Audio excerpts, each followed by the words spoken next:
एक बड़े से पेड़ की सबसे ऊंची शाख पर मीना चिड़िया अपने पति मानो चिड़े के साथ रहती थी। मीना चिड़िया और मानो चिड़ा आज बहुत खुश थे क्योंकि उनके अंडों से प्यारे प्यारे दो बच्चे निकले थे। पेड़ के दूसरी जानिब एक कव्वी रहती थी। कव्वी चिड़िया के परिवार की खुशियों से जलती थी। देखो तो इस चिड़िया और चिड़े को खुशी से फूले नहीं समा रहे। मीना और मानो चिड़ा कव्वी की बात सुनकर मुस्कुरा देते हैं। अरे कव्वी बहन, खुशियाँ बांटने से बढ़ती हैं। अगर आप दूसरों की खुशियों में खुश रहोगे तो अल्लाह ताला आपको भी खुशियों से नवाजेंगे। कव्वी मानो चिड़े की बात सुनकर मुंह फुला लेती है। मीना, हम तो जैसे तैसे अपनी जिंदगी बसर कर रहे थे, लेकिन अब हमारे बच्चे हैं। बच्चों के बेहतर मुस्तकबिल के लिए अब मुझे परदेश जाना होगा। तुम मेरे जाने के बाद बच्चों का ख्याल रखना। आप ठीक कहते हैं जी, अब इस जंगल में रोजगार नहीं रहा। आप बेफिक्र होके जाएं, मैं बच्चों का अच्छे से ख्याल रखूंगी। मानो चिड़ा परदेश जाने के लिए घोंसले से निकल जाता है।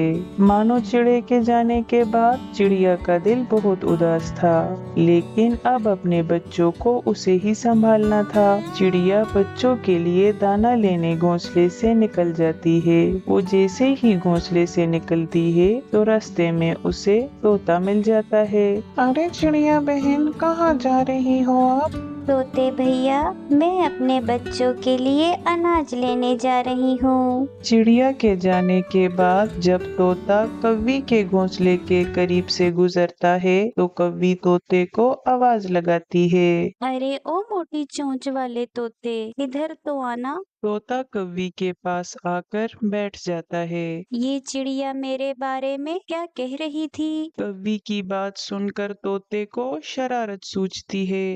रहने दो कव्वी, तुम सच नहीं सुन सकोगी। मैं सच सुन सकती हूँ। मैं एक बहादुर कव्वी हूँ। तुम सच सच बताओ, वो क्या कहती है मेरे बारे में?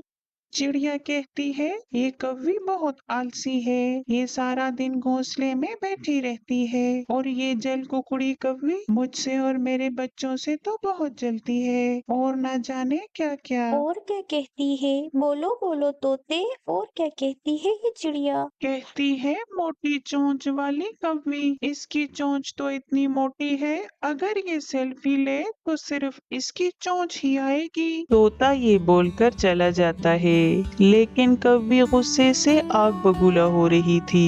वो गुस्से में चिड़िया के घोंसले की तरफ बढ़ी और घोंसले को जोर से टक्कर मारी। घोंसला नीचे जमीन पर जा गिरा और टूट गया। बच्चे भी नीचे जमीन पर गिर गए। चिड़िया दाना लेकर खुशी खुशी वापस आती है, लेकिन जैसे ही वो घोंसले के करीब पहुंची, उसका दिल धक से रह गया।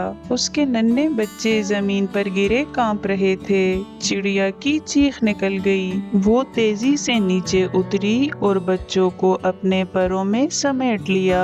हाय मेरे बच्चों, ये क्या हो गया तुम्हें? मुझे कोई महफूज ठिकाना ढूंढना होगा जहाँ मैं अपने बच्चों को रखकर घोंसले की मुरम्मत कर सकूं। चिड़िया ने अपने बच्चों को एक बड़े से पेड़ के नीचे नरम घास पर रखा और प्यार से बोली, बच्चों मैं अभी आती हूँ, तुम अपना ख्याल रखना और यहाँ से बाहर मत आना। चिड़िया घोंसले की मुरम्मत करने चली जाती है। चिड़िया के जाते ही चिड़िया का छोटा बेटा, जो बहुत शरारती था, शरारतें करना शुरू हो जाता है। मेरा एक पाँव जाना चाहता है इस तरफ और दूसरा पाँव जाना चाहता है उस तरफ। कहीं जाने की जरूरत नहीं छोटे, माँ ने क्या कहा था, यहाँ से कहीं मत जाना।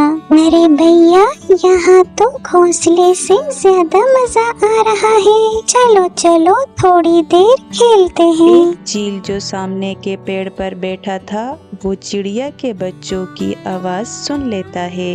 अरे ये आवाज तो किसी चिड़िया के बच्चे की लग रही है। लगता है यहीं कहीं है चिड़िया के बच्चे। अगर मिल जाएं आज तो दावत ही हो जाएगी। चील चिड़िया के बच्चों को ढूंढने के लिए उड़ता है। चील की नजर चिड़िया के बच्चों पर पड़ जाती है। वो अपने पंजों में दबोचकर बच्चों को ले जाता है। इधर चिड़िया घोंसले की मरम्मत करते हुए बड़बड़ाती जा रही थी। मुझे जल्दी से काम खत्म करके बच्चों को लाना होगा। बच्चे वहाँ महफूज नहीं हैं। चिड़िया काम खत्म करके बच्चों को लेने जाती है, लेकिन बच्चे वहाँ नहीं थे। चिड़िया बच्चों को ढूंढती है, लेकिन चिड़िया को बच्चे कहीं नजर नहीं आते।